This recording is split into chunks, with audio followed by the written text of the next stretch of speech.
volverá a ti. Alabanza. Gloria a Dios por su presencia en esta noche. Mi hermana Graciela pues decía algo muy cierto, a veces no, desde el domingo, ¿verdad? Que nos vemos, hoy miércoles nos reencontramos y es una bendición vernos, saludarnos, preguntar cómo está el hermano y gozarnos delante de la presencia del Señor, amén. Y más en este servicio, que es un servicio ¿de qué? De gratitud. Y me imagino que todos trajeron sus ofrendas, amén. Eso. Gloria a Dios. Hermana Roque, todos trajeron sus ofrendas. Y ya sabemos cuál es la finalidad, ¿verdad? De la ofrenda. Sabemos que es para bendecir a otra familia. Y le damos la gloria al Señor porque nos da la semilla para poder sembrar. Amén. Oremos. Padre Santo que estás en los cielos, te damos gloria y honra, Señor, por tus bendiciones. Gracias, Padre Santo, porque tú has sido bueno, porque nos has guardado y nos has bendecido grandemente. Cuídanos, Dios, y llénanos de tu gracia y que podamos disfrutar tu palabra en esta noche, Dios. En el nombre de Jesús, amén. Bien, el mensaje el título tiene que ver mucho con el motivo y es precisamente que mi vida sea siempre un altar de agradecimiento. Amén. Todos los servicios de gratitud nos ponen esta pancarta donde dice un altar de agradecimiento, ¿cierto? Y es la razón de ser de nosotros como hijos de Dios. Como hijos de Dios siempre debemos tener un motivo para agradecer. Y desde el principio de los tiempos, el hombre siempre ha buscado la forma de mostrar amor, reverencia y agradecimiento ante su Dios, tratando que esa demostración sea agradable ante sus ojos. ¿Cierto que sí?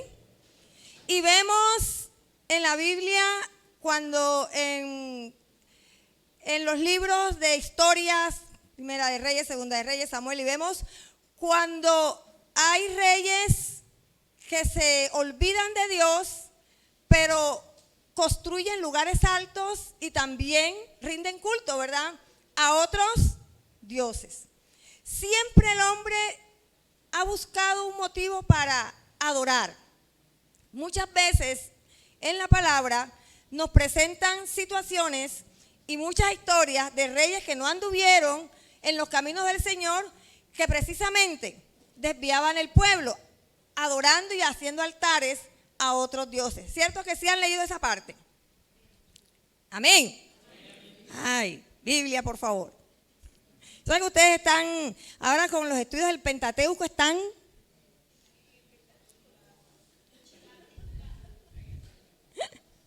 Ahora que porque están en el Pentateuco no han ido más allá.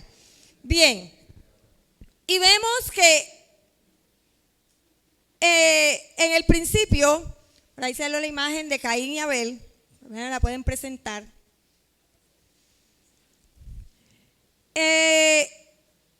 Estos dos jóvenes, vemos cómo llevaban su ofrenda al altar, ¿verdad? ¿De dónde lo aprendieron? Dice, una adoración genuina. ¿De dónde lo aprendieron? Debe ser de sus padres, ¿verdad? Adán y Eva, me imagino que también lo hacían porque ya tenían esa relación con Dios y al tener esa relación con Dios buscaban la forma de agradar a ese Dios, Sus hijos aprendieron también a llevar ante el altar su agradecimiento. Y ahí empieza la historia de la humanidad y de la forma como tenemos nosotros para expresarle a Dios esa forma de agradecer, esos altares. ¿Y qué era lo que se debía sacrificar en esos altares? Ya más adelante Moisés pone reglas sobre el asunto y hay ciertos requisitos para el cordero, la oveja, el animal que se iba a sacrificar. Pero era algo que el hombre necesitaba hacer a su Dios. Pero también Dios se agradaba, amén, de eso. En Génesis capítulo 4,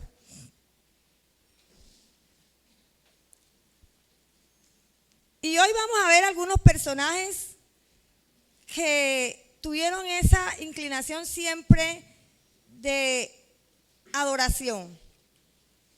Génesis 4, 3 y 5. Yo aquí lo tengo en nueva versión internacional. Ustedes allá, ahí no, Reina Valera. Lo voy a leer acá. Tiempo después, Caín presentó al Señor una ofrenda del fruto de la tierra. Abel también presentó al Señor lo mejor de su rebaño, es decir, los primogénitos con su grasa. Y el Señor miró con agrado a Abel y a su ofrenda, pero no miró así a Caín ni a su ofrenda. Por eso Caín se enfureció y andaba cabizbajo. Fíjense que Dios también, desde esos primeros tiempos, se agradaba también de esa ofrenda que era llevada al altar.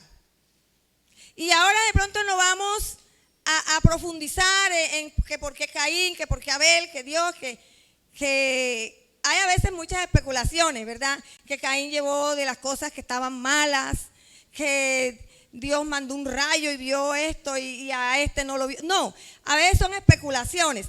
Sencillamente, Dios miraba el corazón.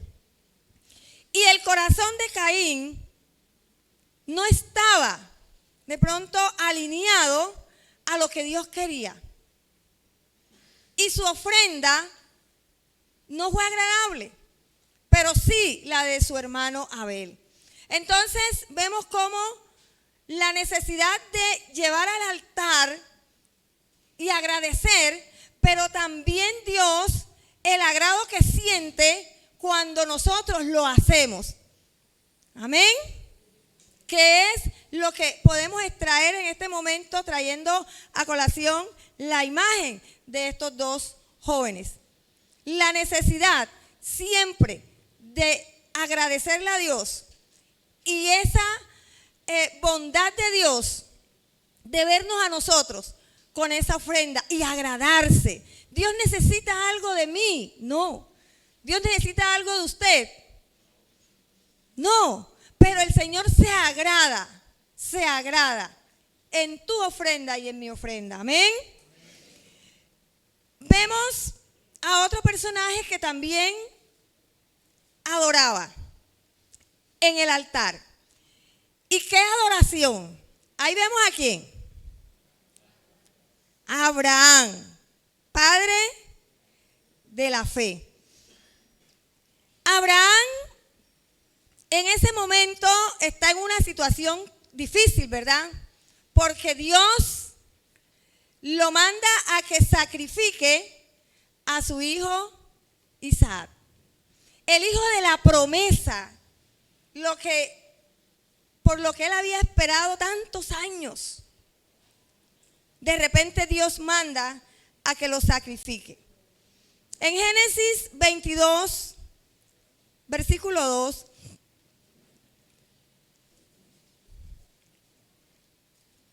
y Dios ordenó: toma a tu hijo Isaac, el único que tienes y al que tanto amas, y ve a la región de Moria.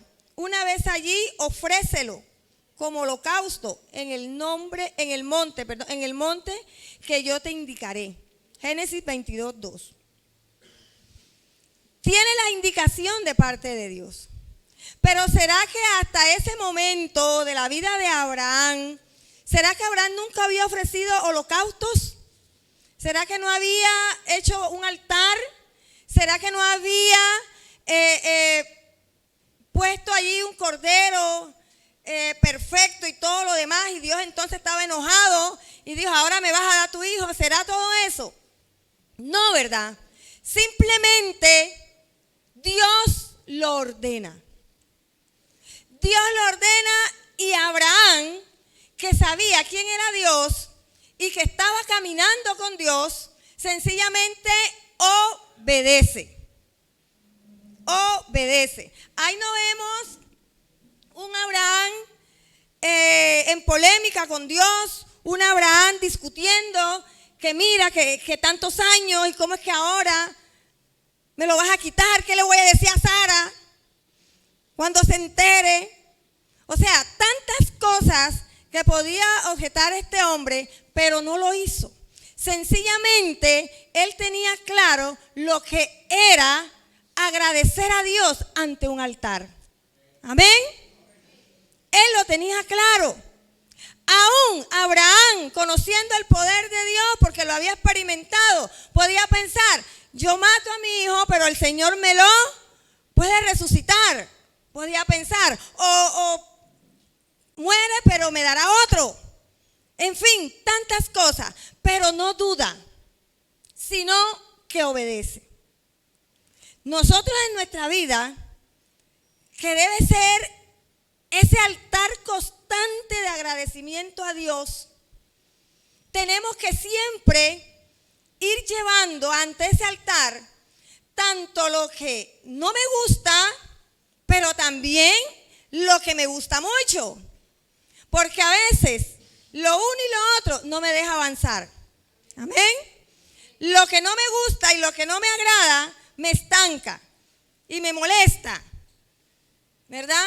Y cosas en mi vida que yo sé que debo cambiar, pero también hay otras cosas que de pronto tengo que son muy buenas, por ejemplo, un buen empleo, por ejemplo, por decir algo, pero que no me está dando tiempo de servir. Un empleo al que le estoy dando más importancia que a Dios. Y de pronto el Señor dice, bueno, pónmelo en el altar. Eso tan bueno que tiene, pónmelo. Y entonces de pronto comenzamos a titubear, ¿verdad? No, pero mira que la familia, que cómo, y tantas cosas, porque dependemos de un empleo en muchas situaciones, o en toda situación. Y que de repente Dios nos ordene, déjalo, sacrifícalo ahí al altar. Algo que nos agrade, hábitos, situaciones, en fin, tantas cosas que nos agradan tanto, pero que de pronto nos están alejando de la presencia de Dios. Y yo pienso que a veces siempre queremos llevar al altar lo malo, lo feo, lo que no nos gusta, para que Dios lo cambie y lo transforme y me dé algo mucho mejor. Pero lo bueno que yo tengo atesorado para mí y que muchas veces me tiene amarrada, eso no lo suelto. Eso no lo suelto. Y Dios quería probar. Yo pienso que acá especulando un poco que de pronto ni siquiera Dios conocía el corazón de Abraham. Porque Dios conoce todas las cosas. Pero yo pienso que eso debía quedar ahí registrado en las Escrituras, para que aún hoy nosotros estemos aprendiendo de eso que hizo Abraham. Amén. De aprender a soltar en el altar lo maravilloso que muchas veces tengo, pero que a veces Dios quiere que lo suelte, porque me quiere dar algo más. O porque eso maravilloso me está obstruyendo algo que Dios quiere para mí. ¿Ven? Vemos aquí a otro personaje que saqué. ¿Quién es ese? A ver. Yo creo que si no hubiera puesto el nombre ahí lo hubieran identificado. David. David es todo un personaje. ¿No sabían que era David? ¿Quién dijo Isaías? Para tirarle el micrófono de aquí. Ah, que se parece a Isaías. Ah. Ya. No había captado la idea. Bueno, listo. Dice que David era un adorador por excelencia. Creo que ustedes ven la imagen y ya saben qué fue lo que pasó ahí, ¿verdad? David estaba gozoso porque estaban trasladando ¿qué? El arca. Y ese hombre tenía un gozo tremendo porque ya lo intentaron una vez y ¿qué había pasado? Desastre. Hubo hasta un muerto. Y entonces David dejó eso quieto y al cabo de un tiempo nuevamente retoma la idea. Y dice en Segunda de Samuel 6, los versículos 13 y 14, dice, apenas había avanzado 6 pasos los que llevaban el arca del Señor cuando David sacrificó un toro y un ternero engordado, vestido con un efod de tela de lino. Se puso a bailar ante el Señor con gran entusiasmo. Pensé que lo habían puesto acá. David tenía claro que era adorar. Amén. ¿Cuántos conocen la historia de David? Oye, la historia de David no es únicamente que mató al gigante. Léanse todas esas historias de David para que puedan entrar en ese personaje y ver cómo David podía, en medio de sus situaciones muy alegres, adorar, pero en sus situaciones muy tristes y muy oscuras, también podía adorar. Él nos enseña esa parte. Ese momento era glorioso para David. Dice que cada 6 pasos, ¿qué hacían cada 6 pasos? Aquí lo leí.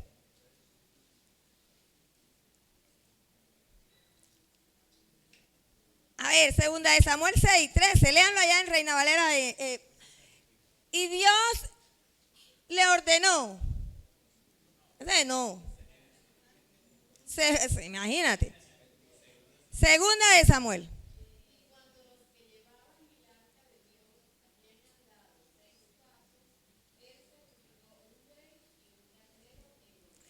O sea que cada 6 pasos, cada tantos pasos, sacrificaba. Imagínense cuántos animales no se sacrificaron eso. Un montón. Y él danzaba. Y estoy segura que estos animales que se sacrificaban en esos altares no eran cualquiera. Él escogió de lo mejor. Porque David tenía claro que era llegar al altar y adorar.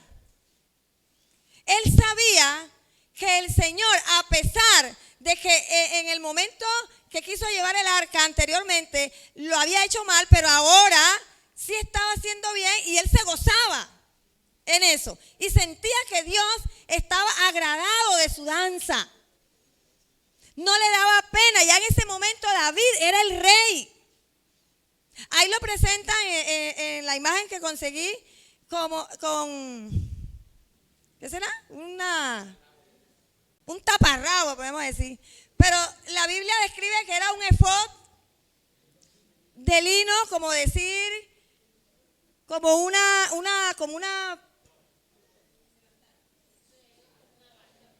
se me va la palabra. Bueno, una bata. Como una túnica, algo así, pero clarita. Porque era de lino fino y no era muy oscura, era una tela muy liviana. Prácticamente se veía desnudo. ¿Y quién lo menospreció? Su esposa.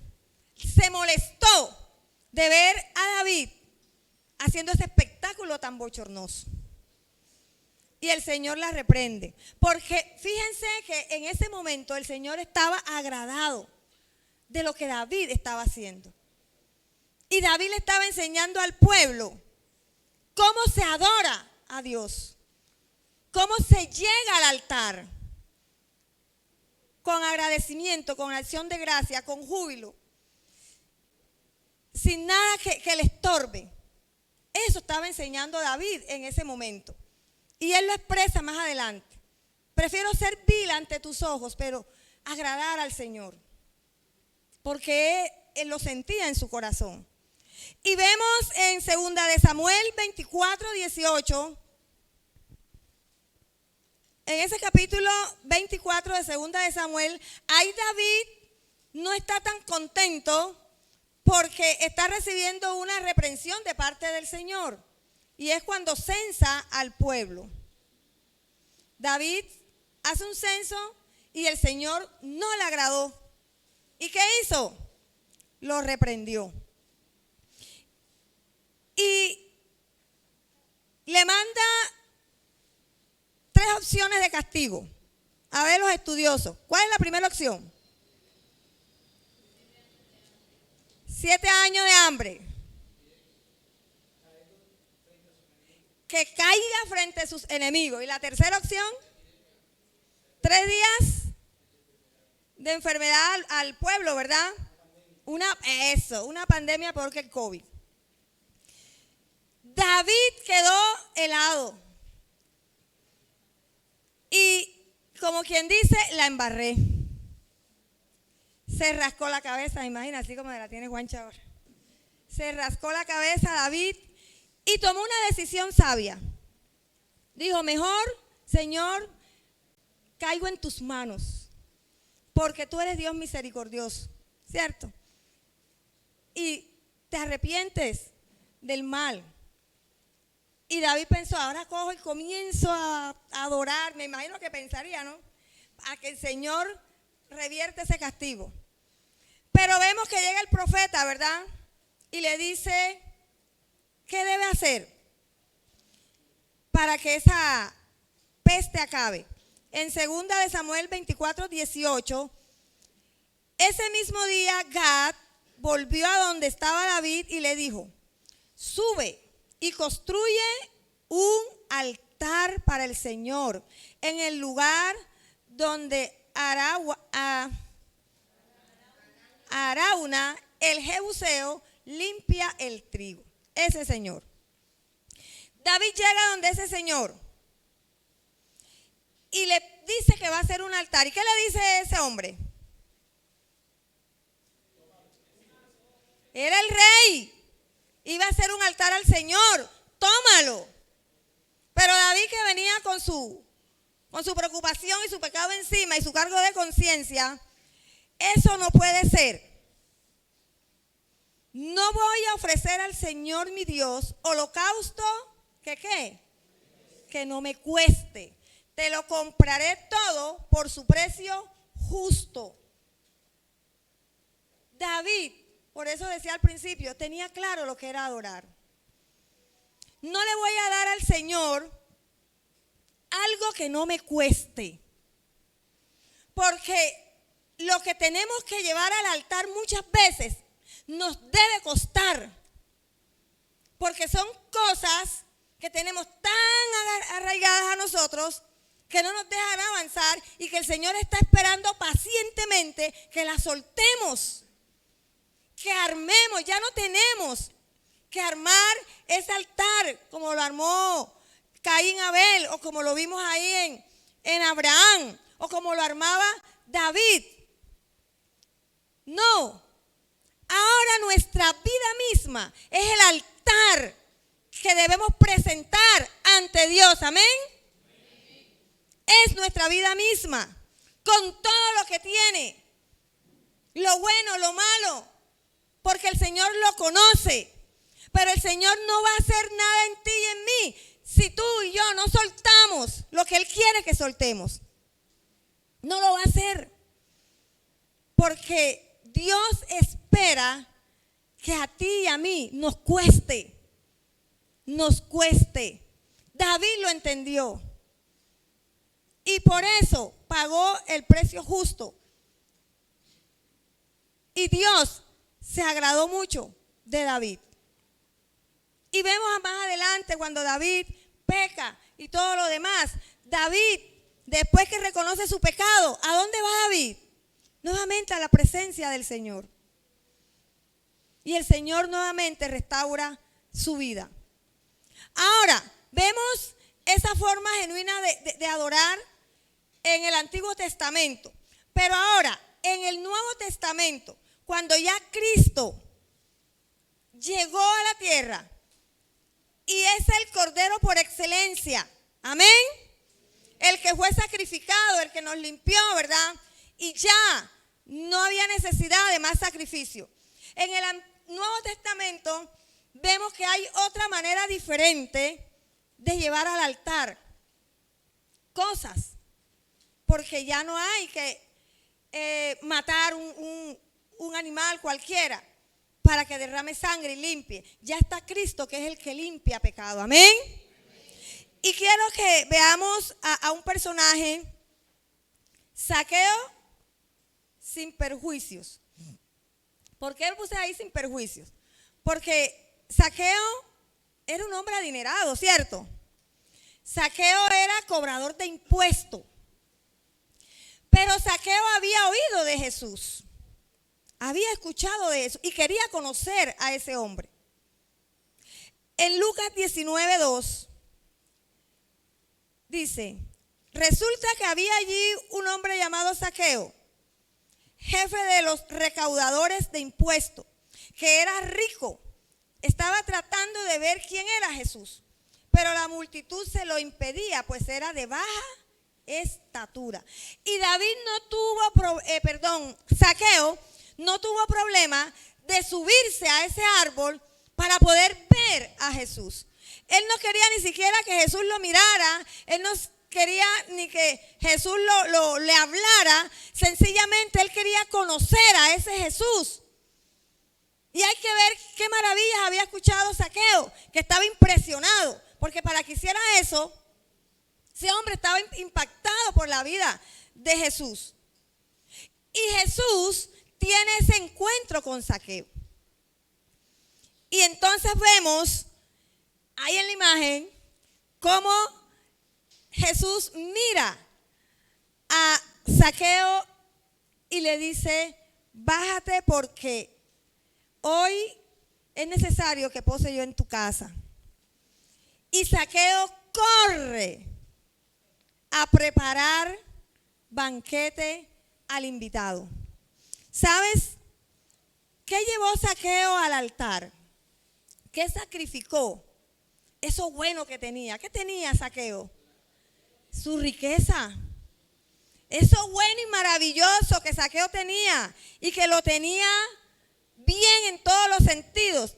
Zaqueo reconoció que lo tenía que llevar al altar, a Jesús. Y cuando Jesús llega a la casa de Zaqueo, ahí en el pasaje, en los versículos siguientes, así que se apresuró a bajar y muy contento recibió a Jesús en su casa. Al ver esto, todos empezaron a murmurar. Ha ido a hospedarse con un pecador. Pero Zaqueo dijo resueltamente, mira, Señor, ahora mismo voy a dar a los pobres la mitad de mis bienes. Y si en algo he defraudado a alguien, se lo devuelvo ¿cuántas veces? Ahí en ese momento llevó al altar lo que lo tenía atado. Y ese hombre fue libre.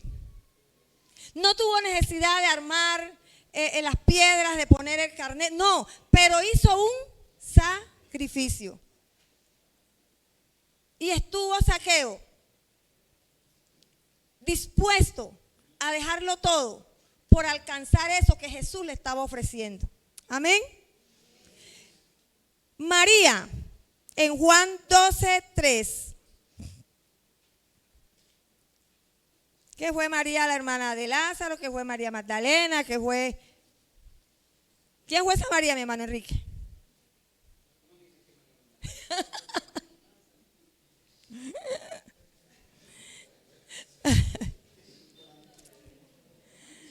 Lo mismo, ¿verdad? Pastor, ¿quién dice que fue esa María?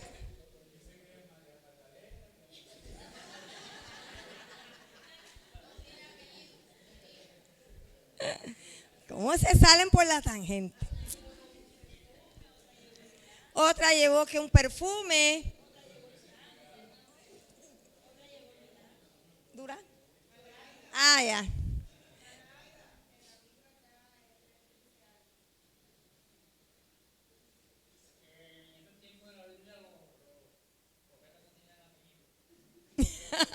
Cierto. La ciudad de origen. La ciudad de origen, Jesús de Nazaret.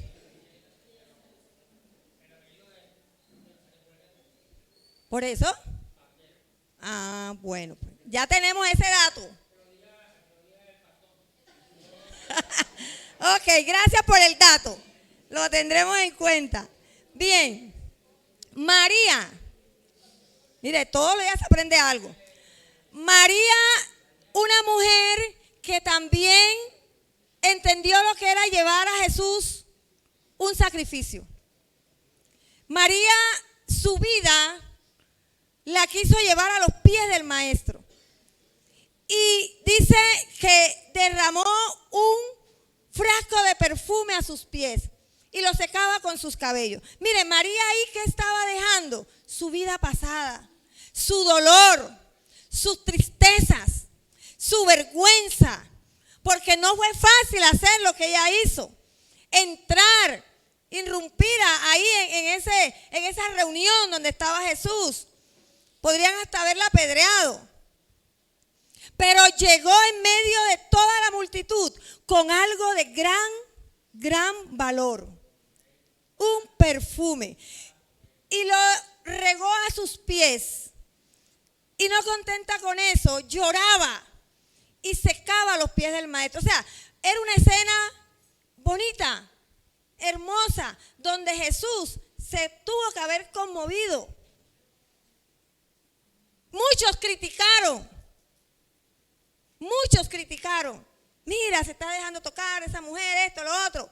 Pero Jesús le quería dar a María esa oportunidad de seguir restaurando su vida. Amén. Muchos criticaron el hecho de que María derramara ese perfume tan fino. Siempre va a haber la crítica cuando tú llevas al altar cosas que debes llevar. Siempre. Y el enemigo va a estar allí para decirte, ¿por qué lo vas a hacer si tú estás bien así? Esa palabra ya va y viene. Cálmate. Sigue así que vas bien. Vas bien. Tú no estás haciéndole mal a nadie. Tú estás bien. Y nos metemos en la cabeza que estamos bien y nunca cambiamos. No mejoramos. Porque estamos bien. Pero un bien donde no avanzamos, donde el Señor no está recibiendo de mí los frutos que Él debe recibir. Un estar bien donde de pronto mi vida espiritual no está impactando la vida de otras personas, sino por el contrario. Muchos se están alejando al ver testimonios contrarios que pueden surgir de mi vida o de tu vida. Así que nosotros hoy debemos tener en cuenta que nuestra vida debe ser ese altar de agradecimiento permanente. Por último, yo tengo a dos personajes aquí, Pablo y Silas, que siempre tenían un motivo para adorar. Estos hombres estaban encarcelados. Pero ya en esa cárcel, ¿qué le habían hecho? ¿Los habían qué? Azotado. Los habían apedreado.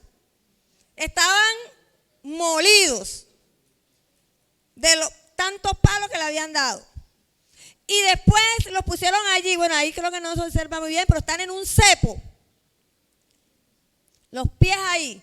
Pero en ese momento, ellos llegaron al altar y tuvieron un motivo para agradecer. Y adoraron, cantaron. ¿Y qué sucedió? ¿Hubo qué? Un temblor fuerte. El Espíritu Santo ahí estuvo moviéndose. Y entonces estos hombres tuvieron la oportunidad de correr y ser libres, ahí se quedaron. ¿Y se ganaron qué? La familia del carcelero. Porque el carcelero iba a matarse. Porque se escaparon los presos. Pero ellos le dijeron, cálmate, aquí estamos. Y fue un motivo. Esa adoración que ellos hicieron fue un motivo para ganarse a esa familia. Entonces, quiero que en este momento, cada uno de nosotros, haciendo este recorrido de estos personajes, que hay muchísimos más, podamos nosotros tomarlos como ejemplo y ver qué cosas me estoy guardando para mí y no las estoy llevando al altar. ¿Por qué mi vida no está siendo 100% un altar de agradecimiento al Señor? ¿Por qué hay cosas que veo que están allí, pero no se dan y lloro? Entonces es cuando yo debo hacer un par y decir, ¿qué está pasando, Señor? ¿Es un momento de que estás procesándome? ¿O sencillamente hay algo que tengo que hacer, que tengo que soltar, que tengo que darte, que hay en mí que debo mejorar? Todos debemos mejorar día tras día.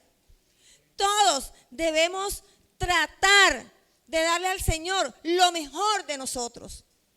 Nuestro mejor servicio en lo que sea que el Señor nos llame. En medio de la ocupación, en medio del trabajo, en medio de lo que sea, Dios siempre espera algo más. ¿Ven? Dios siempre espera algo más. Porque la palabra lo dice. Si nosotros hacemos lo que nos corresponde, ¿qué somos? Siervos inútiles. Y a veces ni siquiera llegamos al título de siervos inútiles. Porque a veces ni siquiera lo que nos corresponde hacemos. Y el Señor entonces nos sacude día tras día a través de la palabra. Y nos manda a que nosotros podamos vivir una vida de agradecimiento a Él y llevar cada día al altar las cosas que me gustan, que no me gustan, lo que me atrasa. Eso el Señor quiere transformarlo hoy en tu vida. Amén.